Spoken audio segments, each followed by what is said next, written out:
North Korean dictator Kim Jong Un made his first foreign trip this week since assuming power in 2011, meeting China's President Xi Jinping in a surprise visit to Beijing. Kim is set to attend a summit with South Korean President Moon Jae-in late in April, and a meetup with President Trump is tentatively in the works as well. The president tweeted Wednesday, quote, "For years and through many administrations, everyone said that peace and denuclearization of the Korean Peninsula was not even a small possibility. Now there is a good chance that Kim Jong Un will do what is right for his people and for humanity. Look forward to our meeting."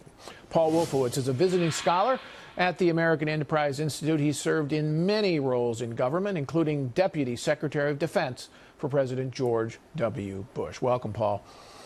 So good to be with you.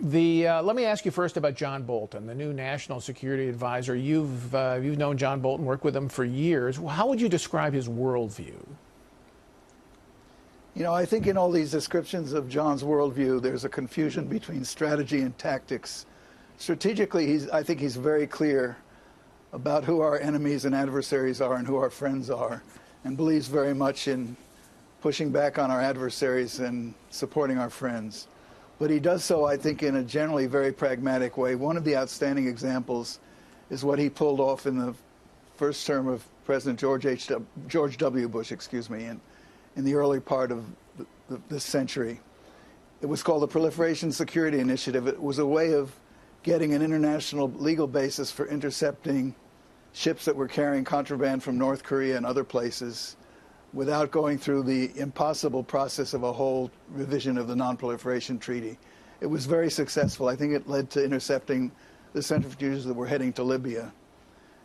He also, I'm told, I wasn't really involved in this, but someone who was a legal advisor in the State Department many years ago said that John pulled off something people said was impossible, which was getting the UN General Assembly to reverse the Zionism is Racism resolution back in 1991, right, when he was working for President George H.W. Bush. So he's a man who knows how to get things done. I think people should keep that in mind. All right, that's going to be fascinating to watch. Let's talk about North Korea, because this, the meeting this week with Xi Jinping and Kim Jong Un. What do you make of that? Is that an enhancement for peace, or is that just play to the benefit of Kim? Well, it certainly plays to the benefit of Kim. It puts him on the world stage. It makes him a much bigger figure than no North Korean leaders ever met with a U.S. president. Just take that on the surface. But we also have to remember we know very little about anything that's going on behind the scenes. And right. I imagine quite a bit is going on.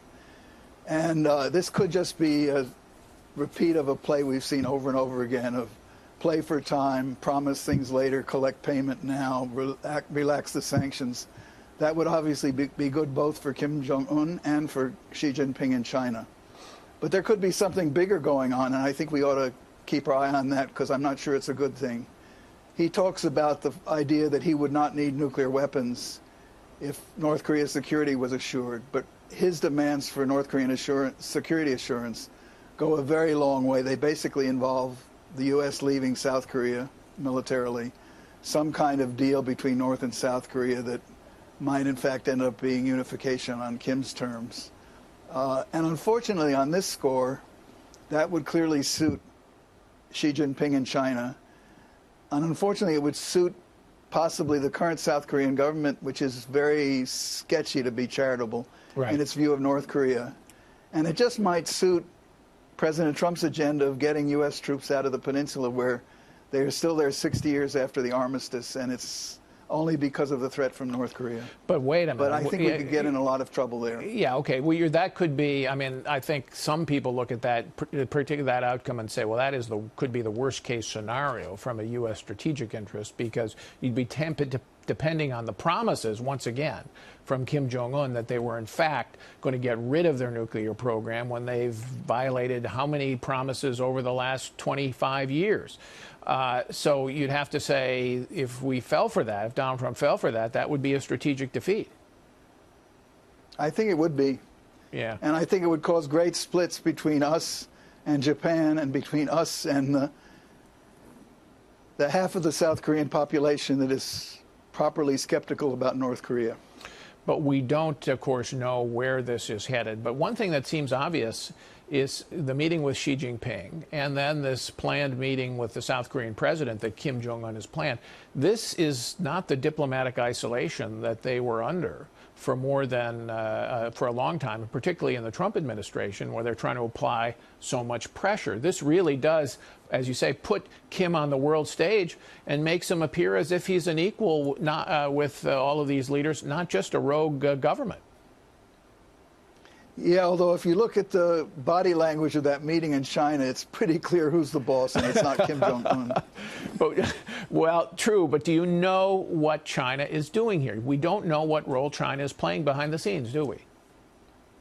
We don't, and we do know that in the past China's played a very, I would say, less than honest role in saying they're going to do things and then not doing them, and actually assisting this nuclear program, which they claim not to want to see happen. All right. So, look, the next step should have been, in my view, not what we're talking about here with all of this international melodrama, but rather a real tightening of the screws, a real pressure on China to really cut off North Korea and really force a major change. What advice would you have for President Trump going into a summit? I think I would say be very careful. Don't get caught up in your own rhetoric about it. You've produced a meeting that probably no other president would have produced under conditions that are generally a response to American pressure. That's a good thing. But don't feel you then have to prove that you were successful by agreeing to something that you shouldn't agree to. All right. Thank you, Paul Wolfowitz. Appreciate your coming in.